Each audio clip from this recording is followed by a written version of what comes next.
Coach, just the performance by your team last night. What did you take away from how they played? Your post-game comments made it seem like you felt like they could have gave more or played better, I guess is a better way of saying that. And what do you guys have to do that for Monday night? Yeah, I just obviously in the end, resiliency, right? Did kill off those last, few moments and proud of us for that. And obviously Kate making a big play at the end was great.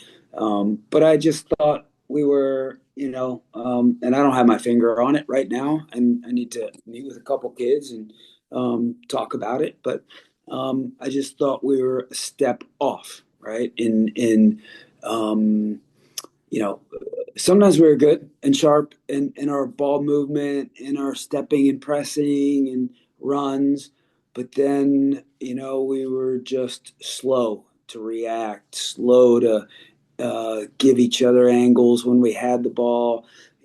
Our technical execution was off just a little bit. And I don't have my finger on why, right? Don't know if it was the moment, all right? Don't know if we were fatigued for some reason. Don't know, don't care. We're going to talk about it. We'll get to the bottom of it and we'll be ready to go on Monday. Just happy to be moving on. And like I said last night in some of my comments, right? It's a measurement of a good team to not be your best in the College Cup semifinal and still win a game, and that's a big deal, obviously. Coach, you also mentioned last night ice in her veins. I think you said she doesn't feel a thing. Just the growth that she's had from where she was last year, and I know you were talking about just wanting to get her to just take that shot, take that next step. To see that she's doing it and then coming up with a goal in the national semifinal, what does that said about her development? Yeah, I mean, she is a really good finisher, right? And she still has her moments. She had some of those moments last night where it's like, come on, Ree, come on. Like, whether that's in her her defensive pressing, whether that's her hold up play, she's getting a ball into her, and a 5'6" defender is impacting her, right? More than Ree's impacting that defending, or that defender, right? She's got to be a consistently an animal, right? And so that piece is really still growing. Um, However, you get her in the box, she doesn't need many opportunities, right? And that's really it's a true thing, right? She is calm, and I do think she's got a confidence about herself in the box. I mean that finish was that ball was probably probably 35 to 40 yard aerial ball that's coming across. Ree's backing up. The ball is 3 feet off the ground. She gets up, and we talk about it all the time. I'd say 9 out of 10 players hit that over, right, or shank it wide. And the fact that she's able to athletically get up, hit it with her left foot into the floor, right, and hitting it into the floor causes all kinds of problems for the goalkeeper because you don't know it's a wet surface. How is that exactly going to skip? At what speed is it going to skip? And it kind of crosses the keeper up, and she's not able to get a strong enough hand to keep it out of the goal. So, I mean, that's a big time goal. And sometimes we want to take Rhea off the field, but we got to keep her on because things like that can happen. Coach Kate only had to make two saves last night, but one of them was the biggest save of her career so far. Obviously, as a freshman, just what's impressed you about her this year, and just how impressive is that for a freshman to be able to be called upon in those big moments? Yeah, I mean, Kate is she is our team loves Kate, right? She is a ball of energy, right? She just puts herself out there, right? Big personality, right? Loves this game, dies for it, right? Very good shot stopper. Had an amazing training session on Thursday, the day before the game. And the reason why she's playing right now, bottom line is, it's like, what's the first job of a defender?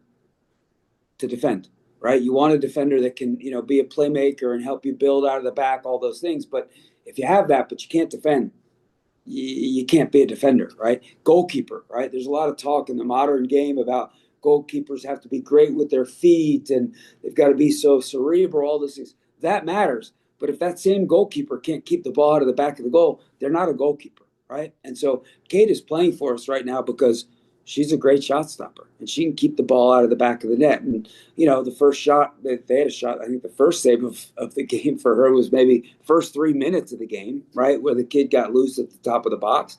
And then the last one was unfortunately with about 2 seconds left in the game.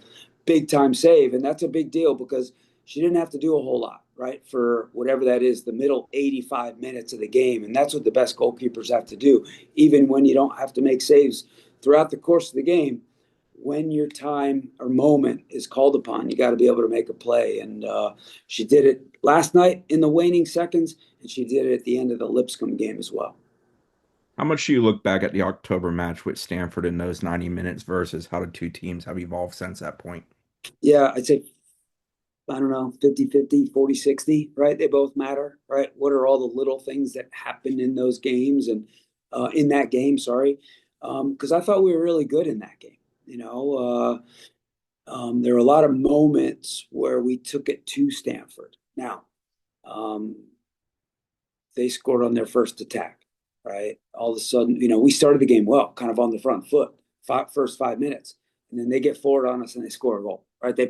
They punched us in the face. Then we got it going again, and we were pretty good for the next 20, and then boom, they punch us again, right? And so all of that stuff matters. But then they've evolved, we've evolved. There'll be some kids that were on the field for us in that game that won't be on the field tomorrow, or sorry, Monday night, and then same thing for them, right? We're obviously playing in a different shape. So I think it's that game.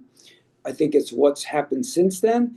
And then I think you even go back to the 2023 national championship, and we got to look at that, right? And so um, I think Monday night is going to be, and this is what happens when you get to this part of the season, right? The physical stuff matters, but a lot of stuff that goes on between players' brains, right? In good moments, in tough moments, in fatigued moments, right? And then who can make plays.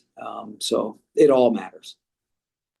Coach, you're talking about how you guys didn't play what you thought was the best last night. Obviously, the national championship is a whole other stage, and Stanford's a whole other team, and they're a team that you can't really afford to not play the top of your game. So, what's the emphasis been on that we have no room for error here?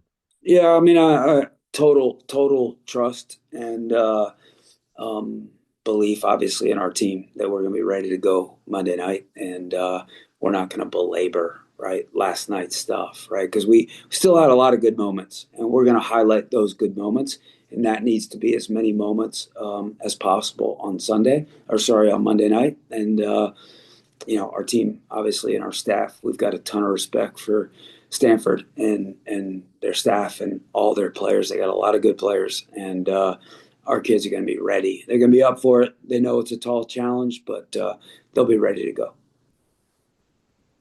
Coach, before you guys left, we talked about how some of the older ladies on the team that were there in 23 as freshmen or as sophomores, as the young girls, you talked about that responsibility of getting back.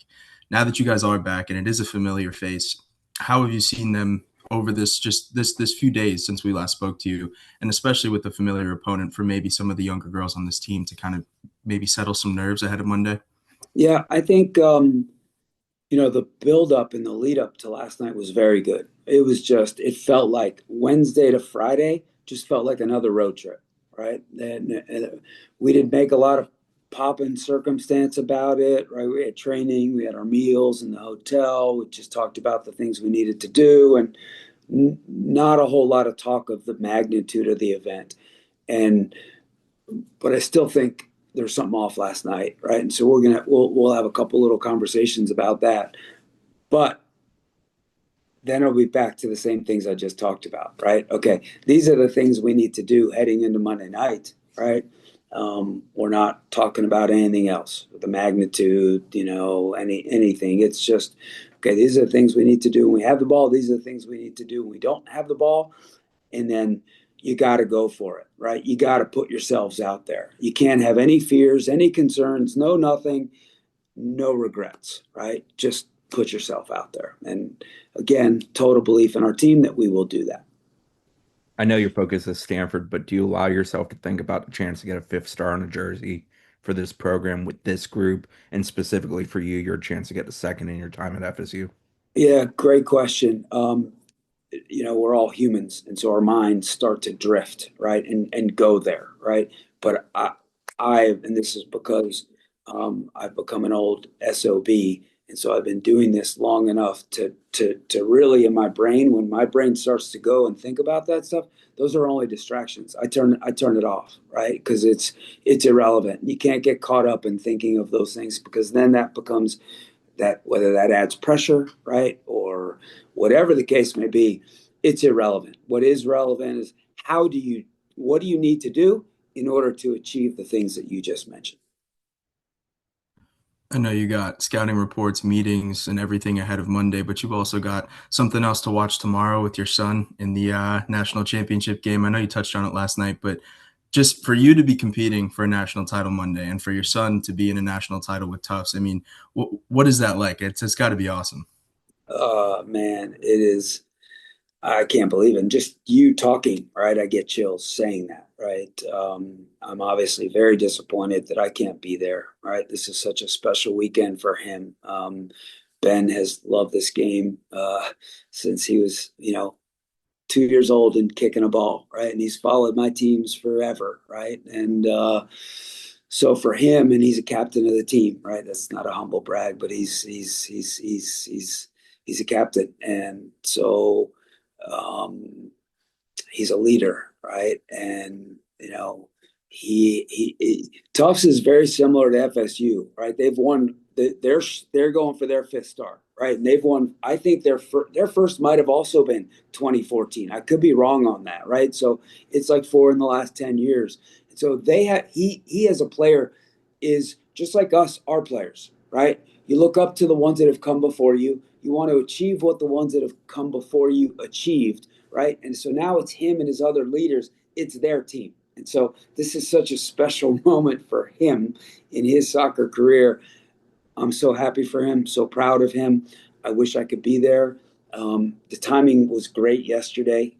They played at 2 o'clock. We played at 5 o'clock, right? They scored the game-winning goal with 15 minutes left, literally 30 seconds before I went in to give my pregame talk to my team. I was in the coach's room watching it, right? And then I got to watch as they killed it off and got to see him hugging his coach and his teammates on the field afterwards. And so the timing works out again tomorrow, and I'll get to watch him, and hopefully Tufts can get that fifth star.